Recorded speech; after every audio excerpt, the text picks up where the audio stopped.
Hey everybody, how's it going? I'm going to be hopping into the 10-minute pool today. It's been a while since we've played some rapid chess, so let's jump into this. Going up against Butcher of Truth, who is a Sicilian defense player, and let's see what we can do.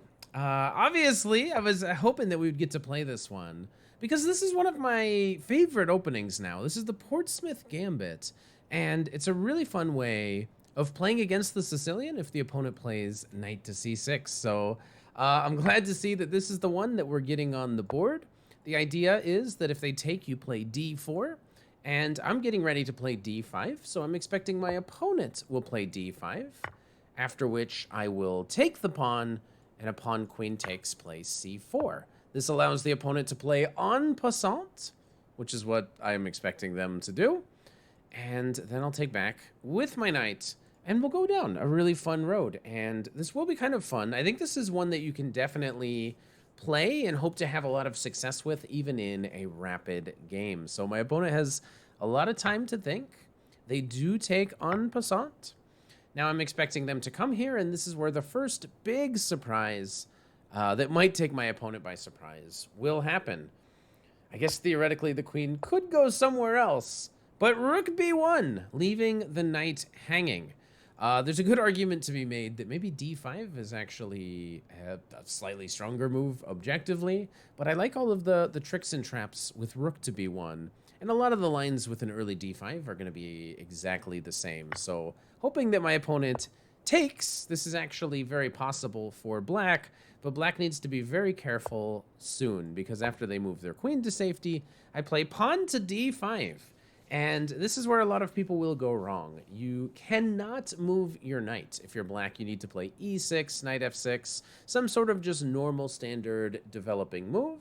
If you do go back, I guess we'll get to explain the trap. If the trap doesn't happen, you can go back and watch a lot of other Jonathan Schrantz videos, because we do play this one quite a lot. It served me very well, and it's something that I really do enjoy playing against the Sicilian. So if we see the knight go back to b7, I'll be able to play queen to c7, defending, attacking this bishop, and we'll start making threats of trapping this queen, for example. This is one of the things that might happen. If the knight doesn't move, I'm going to take it, and I'll be able to get my stuff back. So how is the opponent going to handle it? On either one of these moves, I take, and after a recapture, I play queen c2. I start to put as much pressure on c6 as possible. Yeah. So this is, I mean, it's beautiful. So it's 10 moves in, but it happens so often. Like, I get this position all the time, and now I play queen to c2, defending, attacking. And one of the most common mistakes here is people play this move, but then I will be playing bishop to b5, pinning the bishop. Oh my gosh, I can predict the future. So this is how Nostradamus feels. And now I have two very large threats. One threat is to win this queen, but the other threat is much greater. I'm actually threatening mate in one in this position. So we will see. A lot of people have played knight f6 here, and this is like the main trap that occurs quite frequently. So even an opponent given quite a lot of time could end up stumbling into this. And I don't know what's best. Like, maybe you have, I don't know, like, you got to play something weird.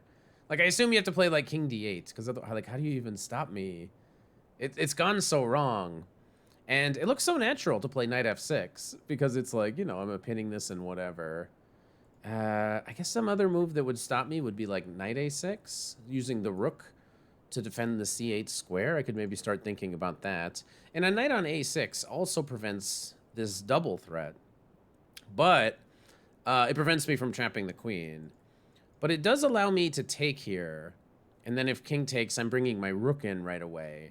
And this also looks very devastating.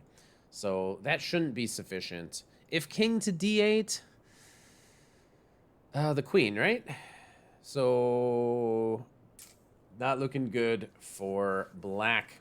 And they're spending a lot of time here, and we'll see exactly what they come up with.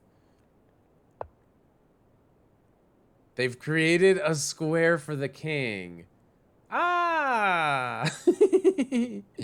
So, okay, a lot of things. I could still check, and then I could take here. But I'm pretty sure this just wins a queen. So that's simple enough for me. You know what? I'll just take the queen. I'm sure this wins as well. And I don't know. I haven't used any time. This is the first move I had to sort of think about. Maybe I could have searched really hard here, trying to find a mate. But I don't think there will be one. I think I'm going to win this queen. And that should be good enough for me. And we'll see what the opponent does. Not even really a good way to give up the queen. Like, you can take this, but then it's just a bishop.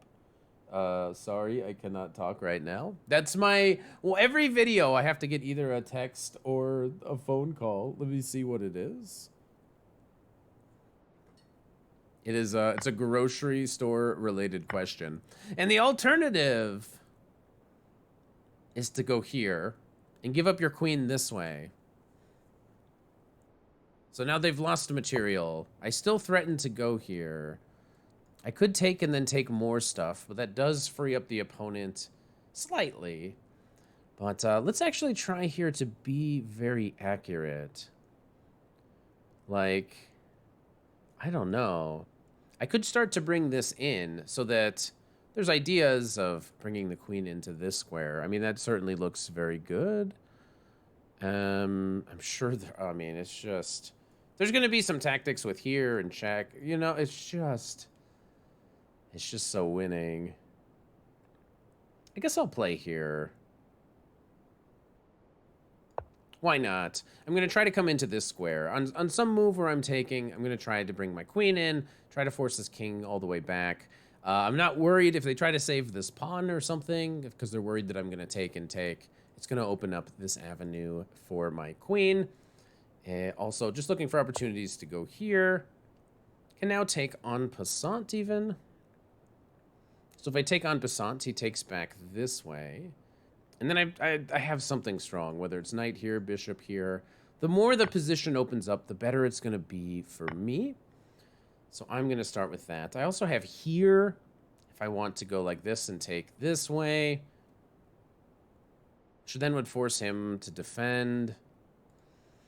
What's the strongest way of continuing here? I mean, even this just looks so insanely strong. Want